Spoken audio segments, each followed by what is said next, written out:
they form like a fort and do not let you see beyond the wall. Listen.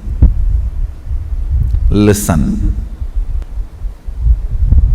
Seeing this world does not make you incapable of not seeing the other worlds. No. Opinions you form about this world stops you perceiving the other planes. Listen. I'll repeat. See, this world you see, Bhur, Bhuva. In the human body you have access to all the three, Bhur, Bhuva, Swa. In human body you can experience Swa also. Bhur, Bhuva, Swa, all the three you can experience in this human body. This Bhur, Bhuva, Swa, these planes which you are seeing is not stopping your ability to perceive other planes like a Tapo, Satya, Brahma, all those lokas.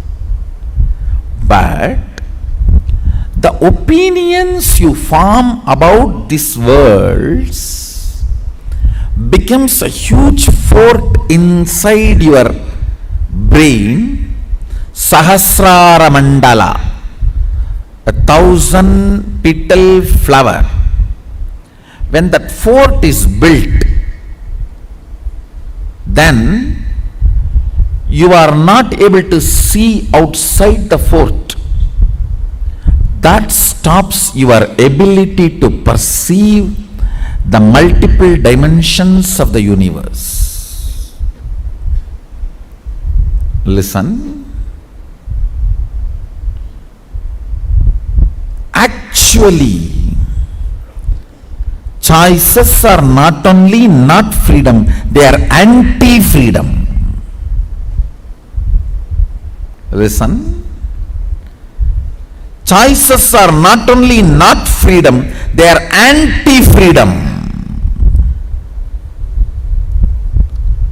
You are so engrossed, engaged, feeling you got the result.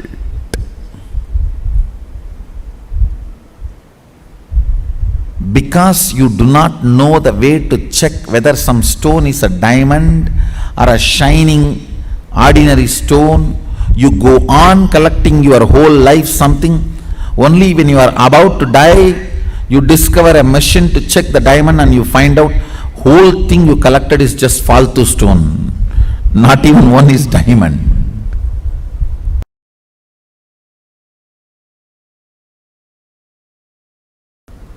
The more dimension life you manifest, more fulfilling you are, more complete you are, more Sadashivatva manifests through you. Understand? Understand? Through puja, if your breathing becomes very, listen, intense does not mean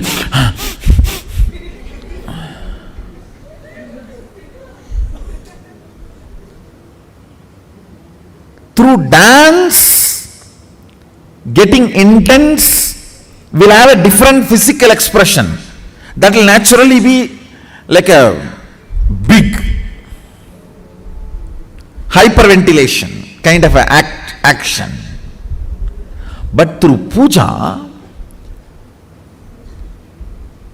when your breathing becomes intense, it will not be hyperventilation type, it will be deeper ventilation type. Like Sahasradala Pangaje Shagala Sida Rashmi Prabham Varabhayagarambujam Vimalaganda Pushpambaram Prasannavadanekshanam Sagala Devata Rupinam Smarechirasiyam Sagam tatapimana-purvam gurum. It's actually Dhyana Sloka for Guru. I can see very clearly Arunagiri Yogeshwara.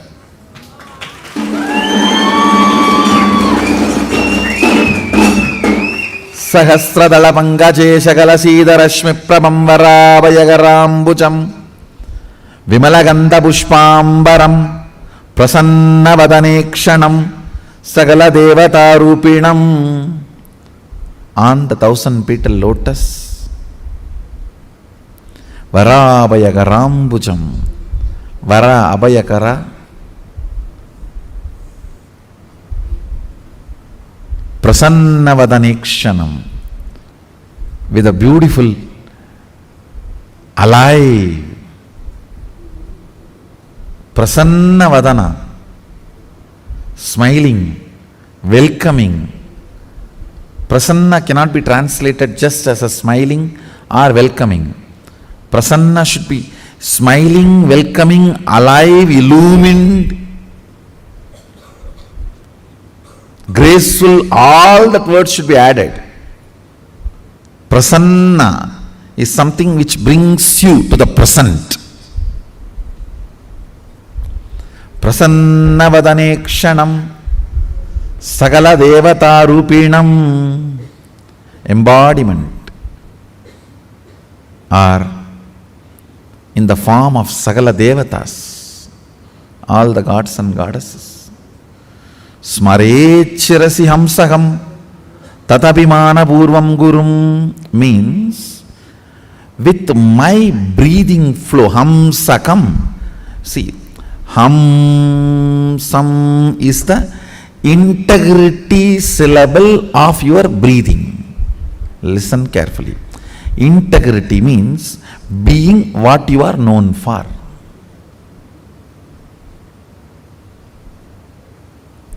If a lion is known for something and it does that same, it is integrated to being a lion. An elephant is known for something and it is doing the same thing, it is integrated to being an elephant. If suddenly elephant starts eating the flesh, what will happen? He is not known for it. If he does for what he is known, he is integrated to it. So, the integrity syllable of your breathing is hamsam. Hamsam.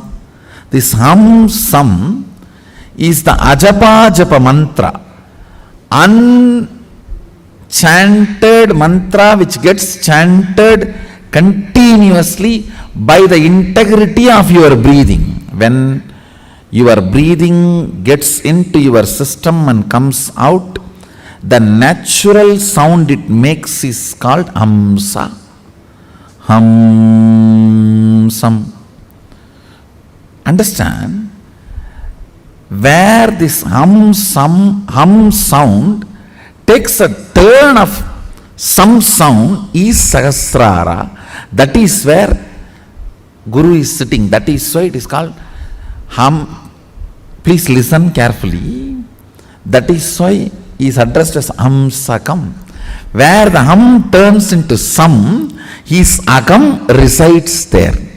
That is his house. If the hum does not turn into sam, you are savam. Understand? If the hum, listen carefully. If the hum is 100 unit and sam is less than 100, 99, you are just aham.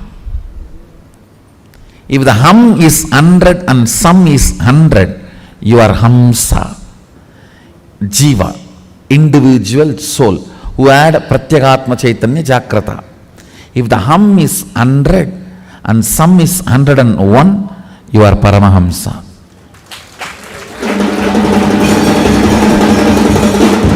listen carefully. This hum-sum proportion decides the level of integrity you have in your system. This hum-sum, that decides how many dimensions in your brain are open and available, accessible to you. Listen very carefully.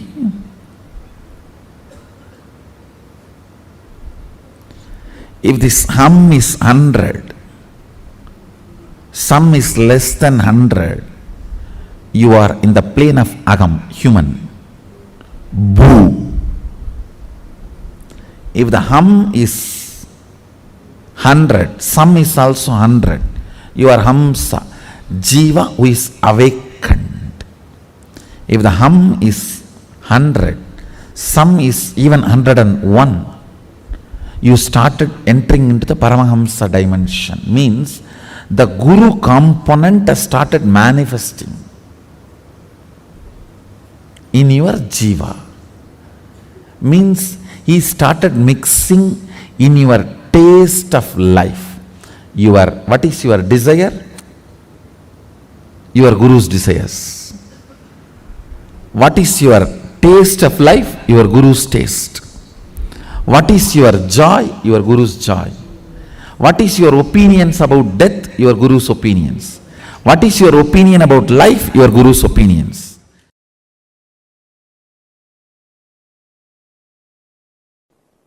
If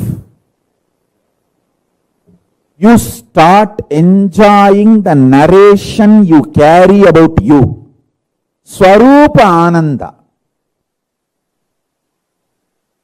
and everyone around you enjoys the narration about you which they carry in them. In that space,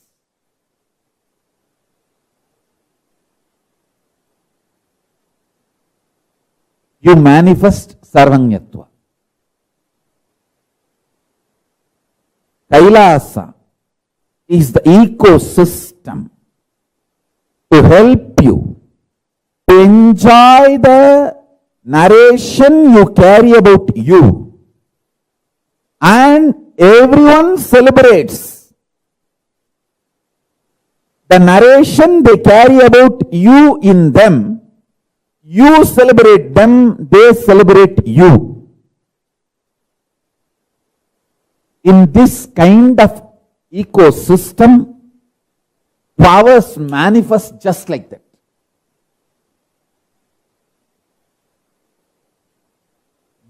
That kind of a ecosystem makes nectar flow in your Sahasrara chakra, in your crown center.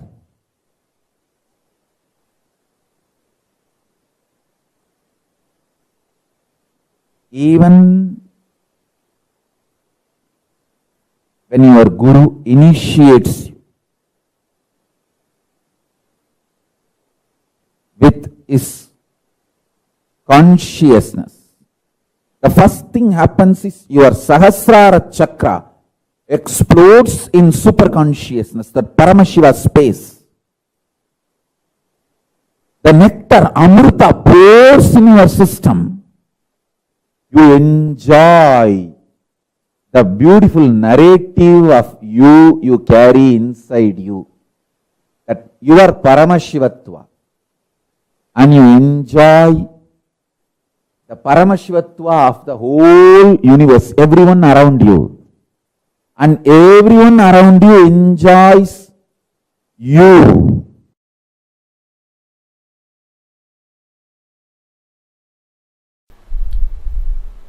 Let me come back to the subject. Listen. Whenever you are not able to hold the lit up 1,000 lotus petals, that Sahasrara, and come down only with prayer. Prayer will grow roots and push you back to that same higher electrical structure and chemical structure in your brain to the Sahasrara. If you start analyzing, why am I not retaining? Maybe all the sins I have done.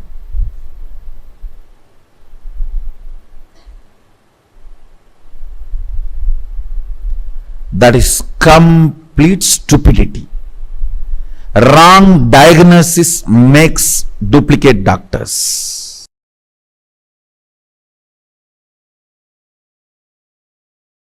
Listen carefully.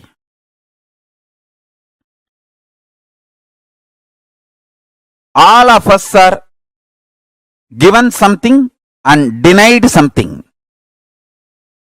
Nobody can say, I am not given anything. You are still alive, breathing. So that proves life is given to you.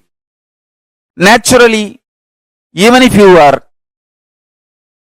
richest man in the world, there are some things which is not given to you.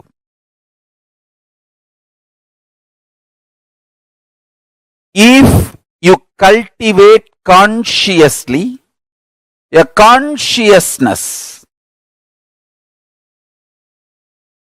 the inner space which feels grateful for whatever is showered, your biology is ready to give birth to great boons of life. Understand?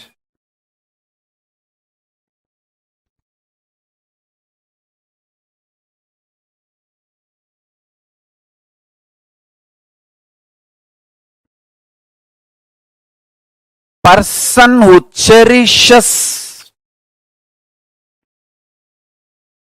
what is showered in the life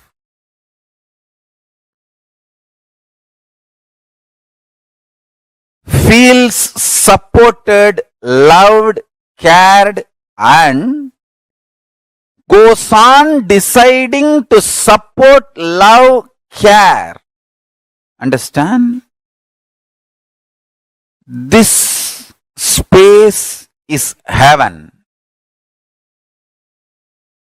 I tell you, all I need for me to run my whole day is just consciously feeling joyful. Those devotees smile, that's all. See, when I open the eyes from Samadhi and see the two-way, when I see all these people, that's all is my food. Nothing else is needed. No other food is needed.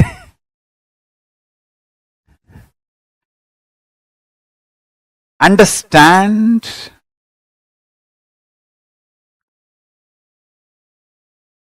The biology you carry, inner space you carry, gives birth to your reality. If you carry the inner space, being grateful for whatever is showered in your life, you decide to go on showering with others. Understand, I tell you?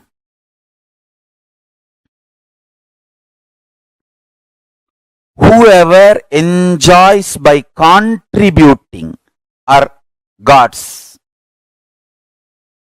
angels. Angels may not be the right word. What I wanted to convey is devatas. The Sanskrit word devatas. Maybe the rough translation in English can be gods and goddesses, not angels. Because devatas are much higher than angels. The concept of angels.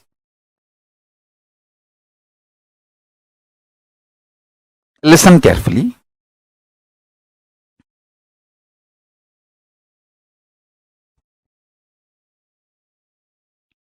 If you feel exploited, frustrated, you will go on vomiting poison, destroying, pulling down.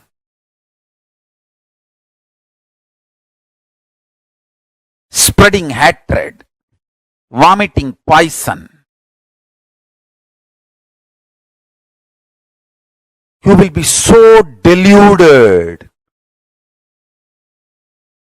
You will know you are straight lying. And you will believe it is perfectly alright. That is the worst delusion. That's the worst delusion. Money gets more money. Integrity gets more integrity. Laziness gets more laziness.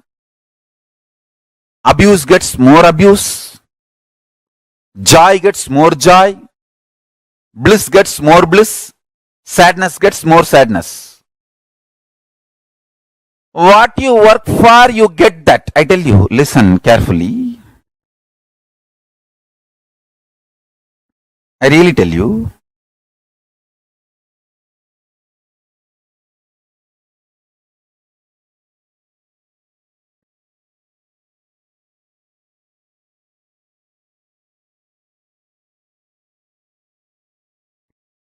Make integrity as a strategy for your life.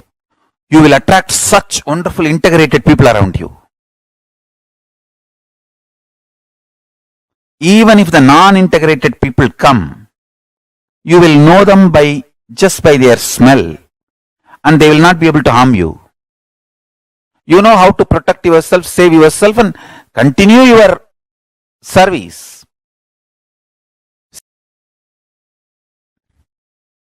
Love for the consciousness. Love for the existence.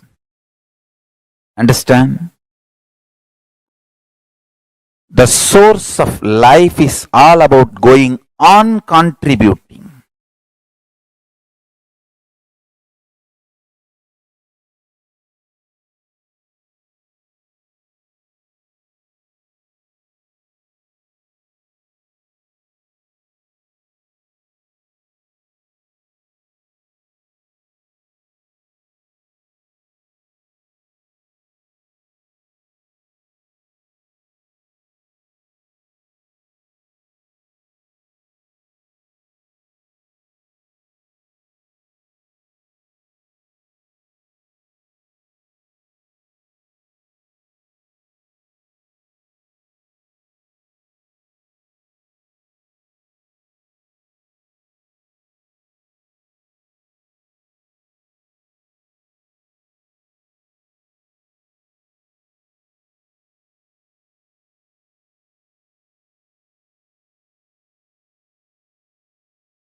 How many of you understood Swarupa Ananda? Swamiji so beautifully explained about what integrity is. Integrity is you reverberating with your purpose. The purpose of why you want to do what you want to do.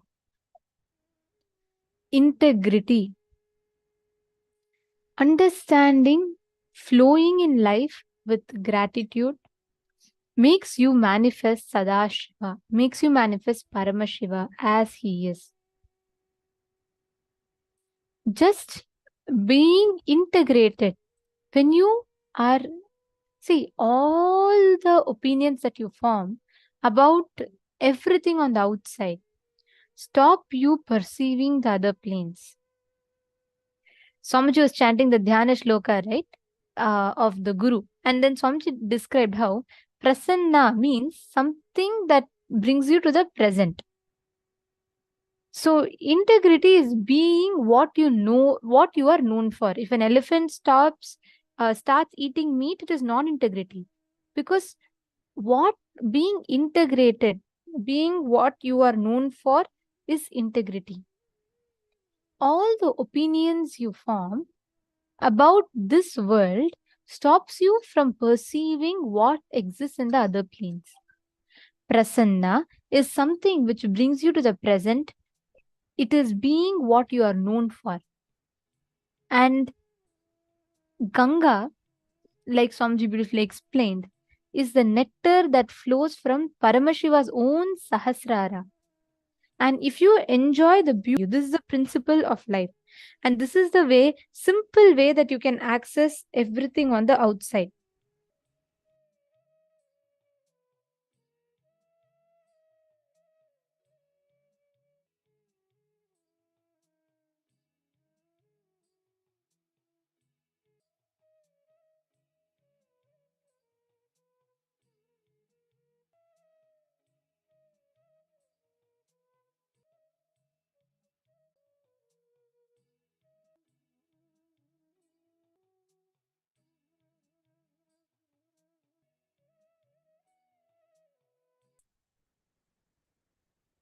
Now, yes, Kriya. So I request every one of you to prepare.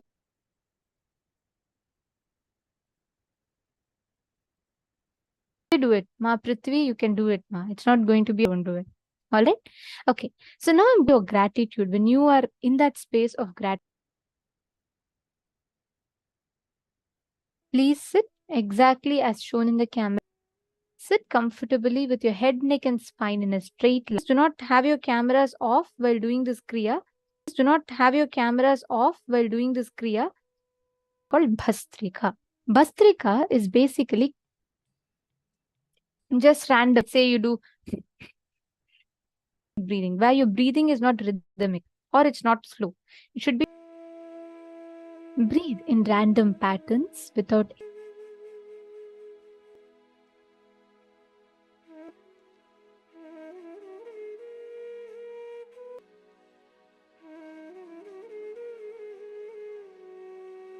randomly.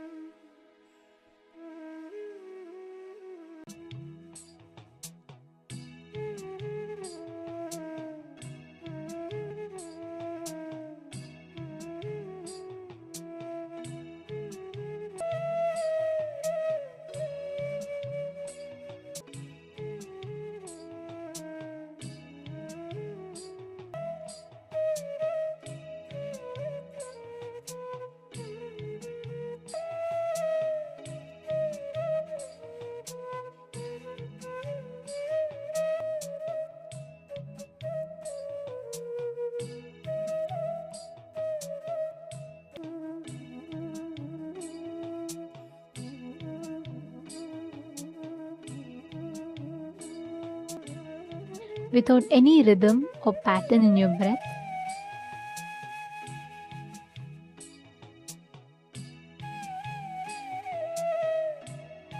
Request every one of you to place your hands in Chin Mudra. So basically you're going to be placing your hand in the Chin Mudra like this. So you're just going to be, your index finger is going to be folding within your thumb, and the index fingers will be within your thumb, and your 3 fingers straight, and you're going to be placing it on your lap. So this is Chin Mudra. Now, continue to sit in Vajrasana. Form the Chin Mudra with your fingers and keep it on your lap.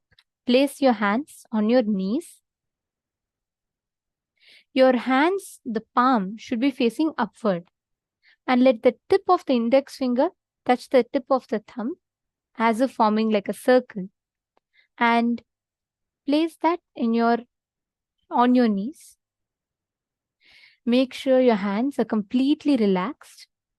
For the next 7 minutes, you are going to be humming. You're going to be intensely only humming.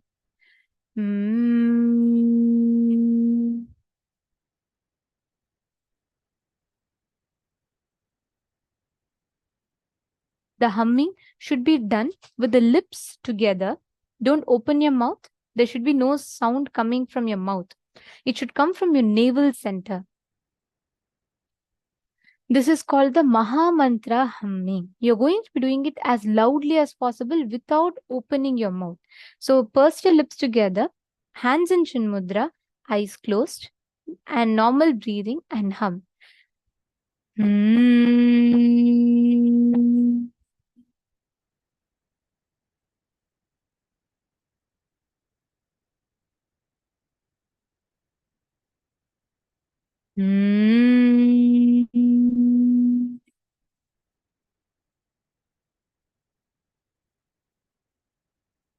I request every one of you to do this step for the next 7 minutes.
Please relax. Slowly, you can stop the breathing. You can stop the humming. Now, you may sit now on cross-legged on the floor.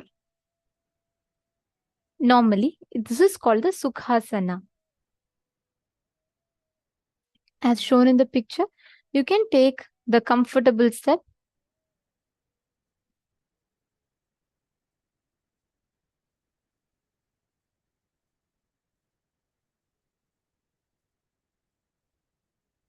Now, you're going to be bringing your entire awareness on the Mooladhara Chakra.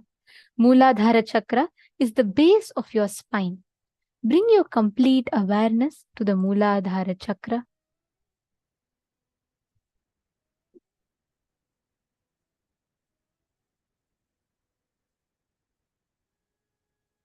Each of you are going to be bringing your awareness from the Mooladhara Chakra to the Sahasrara Chakra, step by step. First, focus on the Mooladhara Chakra.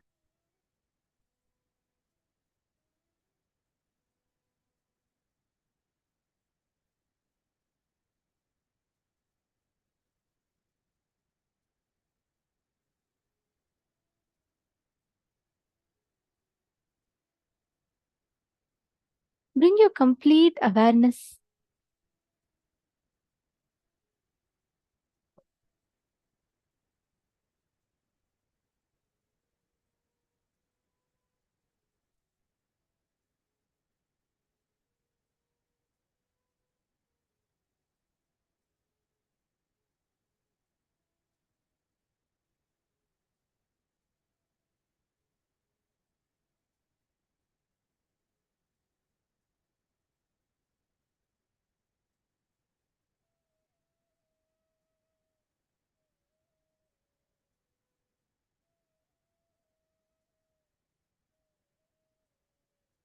Focus your entire awareness on the Mooladhara Chakra.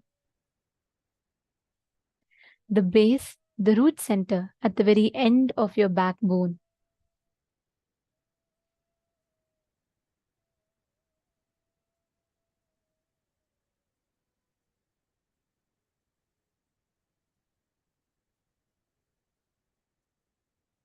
Slowly, move your awareness to the Swadhisthana Chakra, 2 inches above the Mooladhara, which is just right below your navel center.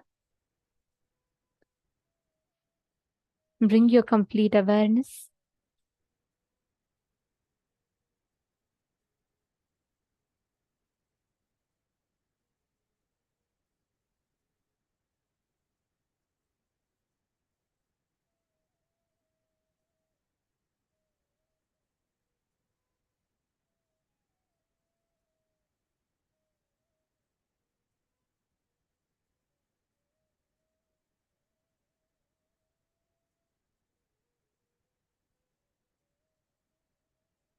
Next, move your awareness to the Manipuraka Chakra, exactly at your navel center.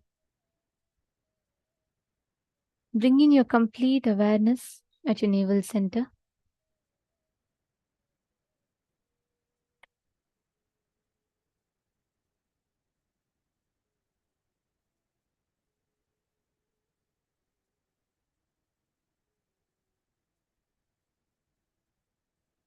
Just place your awareness. You don't need to do anything. Just bring your whole awareness.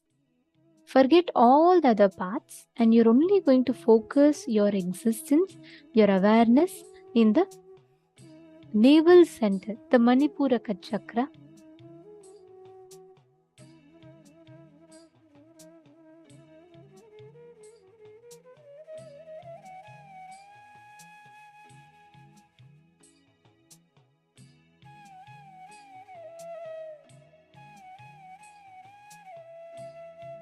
Experience yourself completely in the Manipuraka Chakra.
Now, slowly move your complete awareness to your Anahata Chakra. Anahata Chakra is your heart center, exactly in the center of your heart. Move your complete awareness to the Anahata Chakra, the heart center.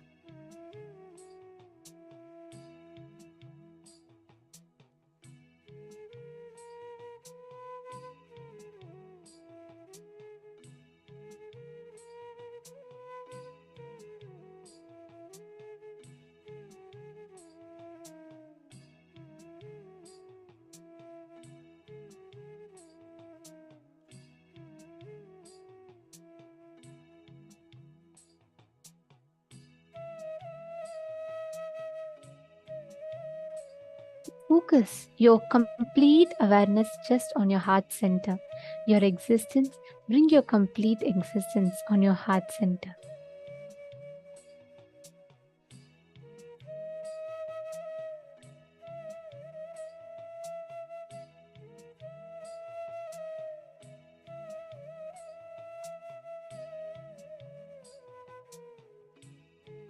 Now, from your Anahata, move to the Vishuddhi Chakra, your throat center region. Completely bringing your whole awareness through the throat center and bring your complete awareness there. Focus your complete existence on the throat center, the Vishuddhi Chakra.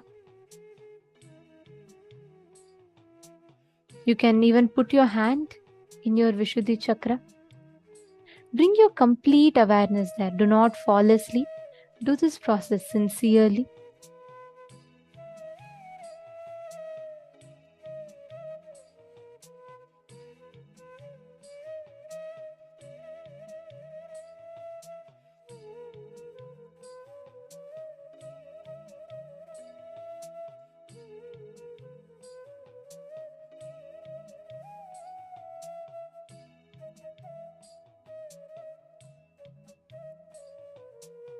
Please sit straight. I request everyone to sit straight. Continue to have your eyes closed. Do not keep your eyes open. Do this process sincerely.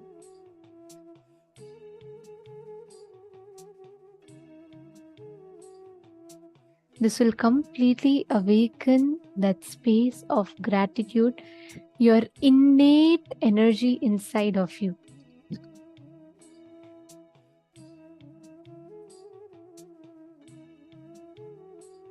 Now, slowly move your entire awareness to your third eye, your brow center, the center of your eyebrows. Focus your complete existence on the Agnya Chakra, your brow center.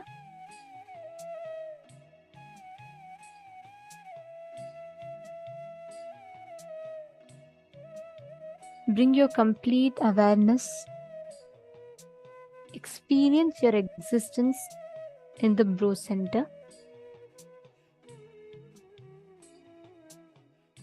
I request all the participants to sit straight. Do not slouch. Please sit straight.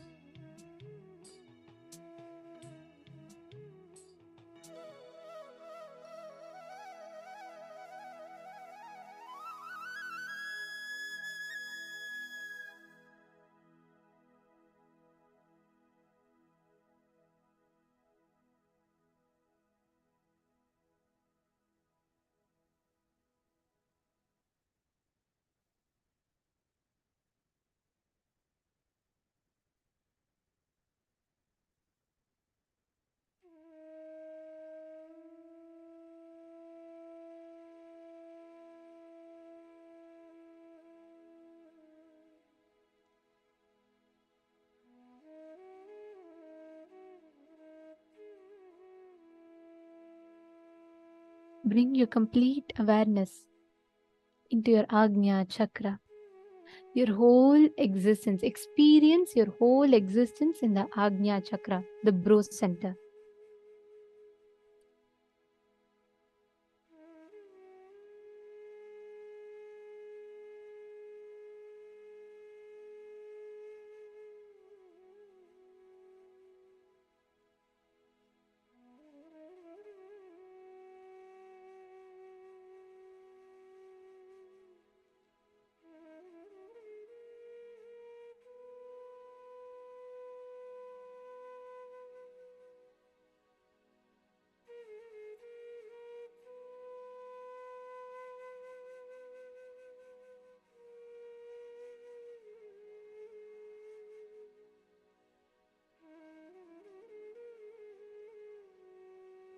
Now, move your complete awareness to your Sahasrara chakra through the crown center, the top of your head. To the complete top of your head, just move your complete awareness to the Sahasrara chakra.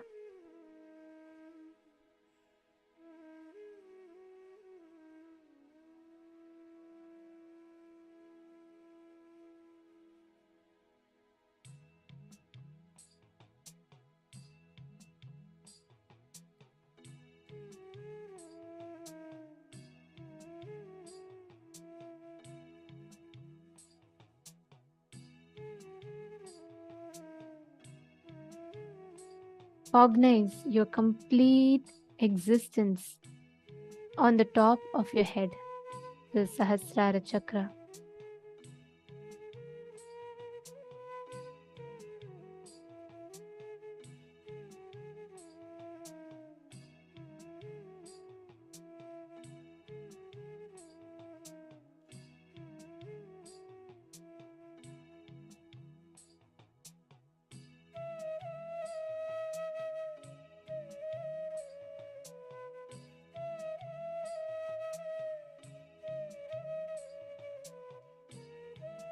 Cognize your complete existence, the Sahasrara chakra.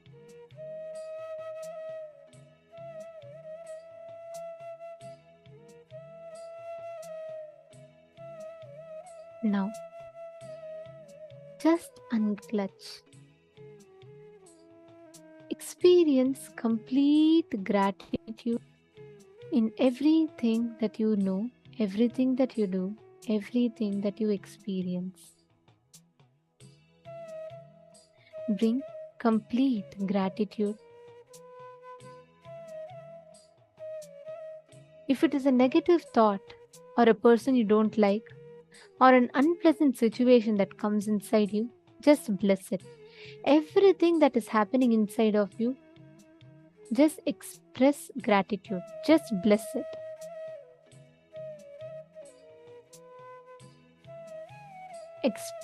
Experience gratitude.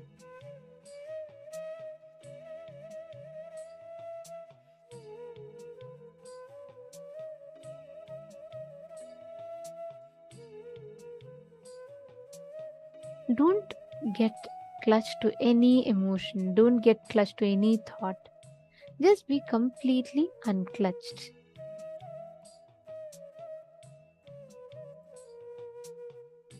Unclutch from everything. Express gratitude for every single thing that life is offering to you. If you remember something unpleasant, offer your gratitude to it.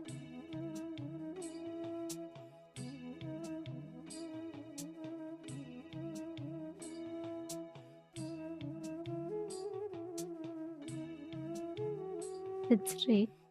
If you have a few flowers, please hold a few flowers in your hand and you can offer that as gratitude.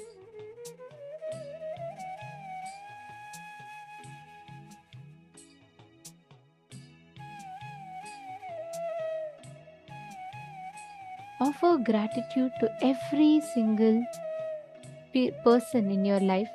All the wrong situations, all the right situations, all the situations. Offer your gratitude. Hold a few flowers in your hands. Close your eyes. Concentrate. Bring your complete awareness on the Sahasrara chakra. Forget all the other parts of your body. Experience your existence only in the Sahasrara chakra.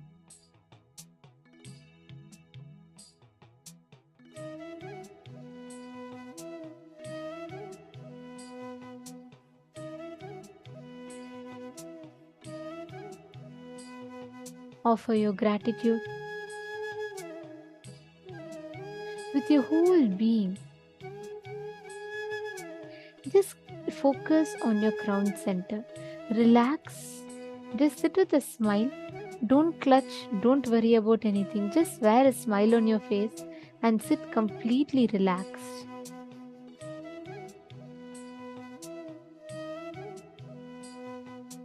Remember your mother. Offer your gratitude to her for giving birth to this body. Give gratitude to her with your whole being, just for the fact that she gave birth to your body.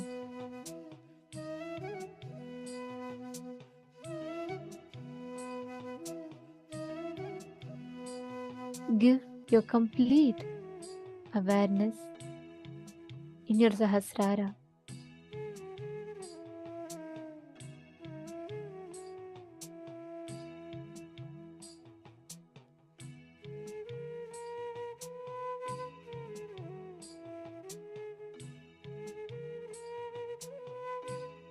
Offer your gratitude to her with your complete being for the very fact that she gave birth to you.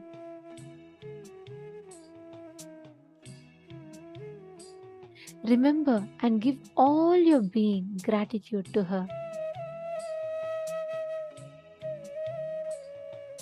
Next, offer your gratitude to your father for giving you this life and providing you with all the needs.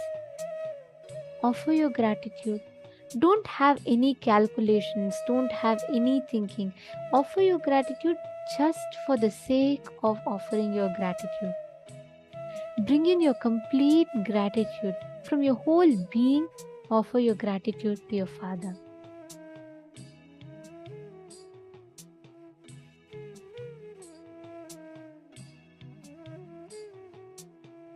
Next, offer your gratitude to all the doctors and nurses who received you when you came to planet Earth. Offer your complete gratitude to them. Just for the fact that they were there and they got you to planet Earth. Offer your complete gratitude to them.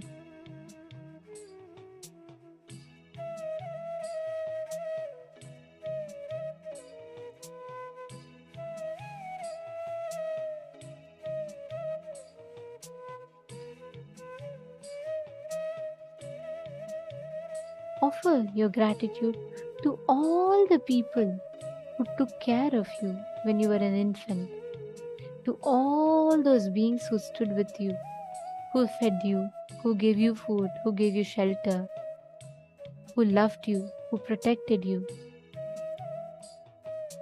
Remember all of those beings and offer your complete gratitude to them. Offer your gratitude to them just because they did. That's all. No other calculation. Don't try to find reasons for for offering gratitude. Just offer gratitude.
Now, offer your gratitude for all the teachers who taught you everything since you were young.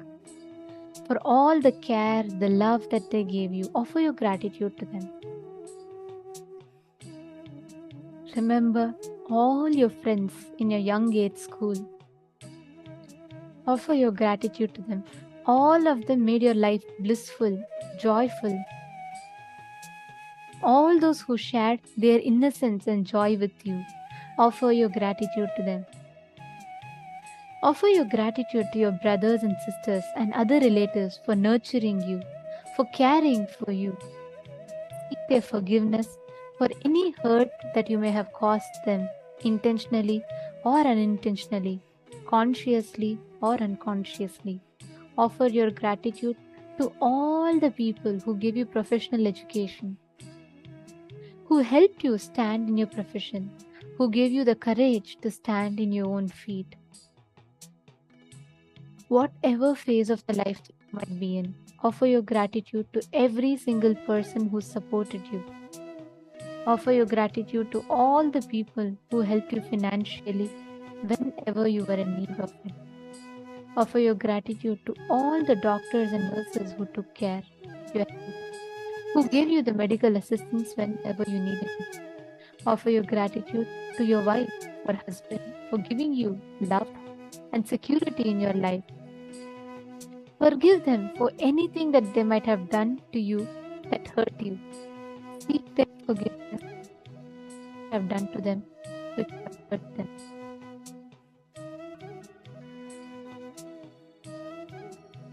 Offer your gratitude even to your enemies, those who have hurt you, to make you so strong and forgiving. Seek their forgiveness for any hurt that you may have caused in them. Offer your gratitude to all of them who helped you physically, mentally, in every level, economically, spiritually.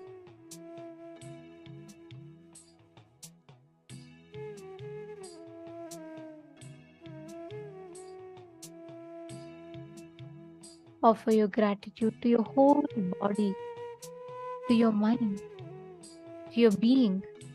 Offer the gratitude to the divine for the very fact that you happened on planet Earth. Just sit in that space of gratitude. Just experience gratitude to every single happening in your life.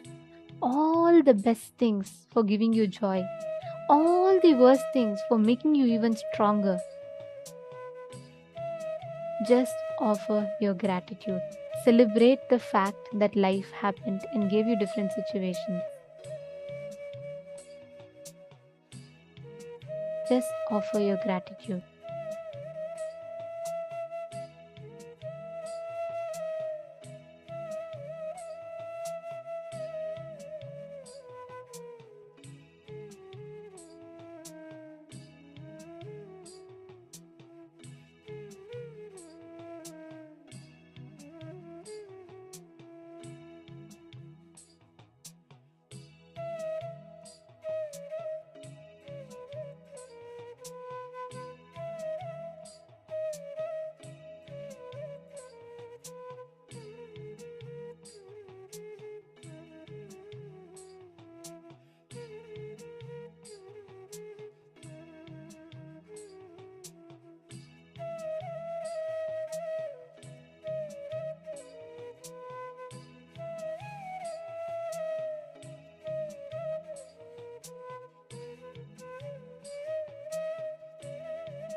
Now, slowly, very slowly, please open your eyes.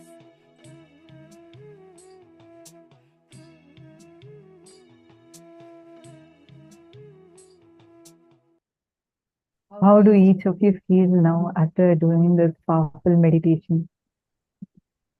How is the experience for each and every one of you that are here? See so much of bliss, smile. These are really enjoying it even through the meditation. It's so nice to see so many of you feeling blissful. Wow. It's really, really nice to see so many of you sitting with so much of gratitude overflowing through you. Understand this gratitude. Swamiji says, gratitude is the greatest attitude to have in your life.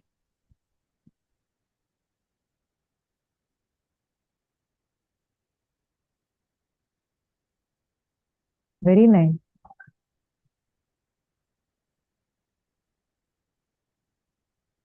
Beautiful meditation. I just enjoy it all my life.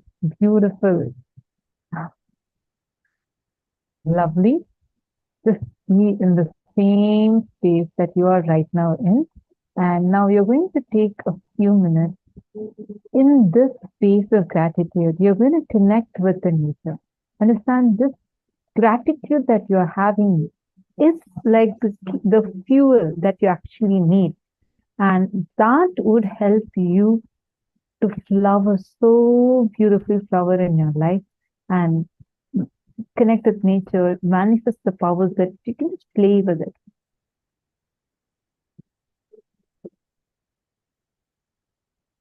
Shall we all enter into power manifestation? Okay, who all were already able to alter weather temperature? From morning, you've been able to manifest this power. If you have been able to, or if you have not, both categories also, you're going to manifest again now with this piece of gratitude. It will be really powerful, really powerful. Take a few minutes, just connect with the atmosphere around you. You're going to start altering the temperature of the place that you are in. Let's start with that. Just connect. You can literally start feeling the air changing. First, take a few minutes, measure the temperature. Go to any website like AccuWeather.com is one of the websites that we know. Any website, there are so many websites that give you the exact temperature. Go to anything. Your temperature should not change because of some AC or something. Make sure you measure the temperature rightly. And now let's start the power manifestation. Please chant the Mahavakya. Continue to be in the space of gratitude. Paramashivoham. Om Nithyananda Paramashivoham. Om Nithyananda Paramashivoham. Om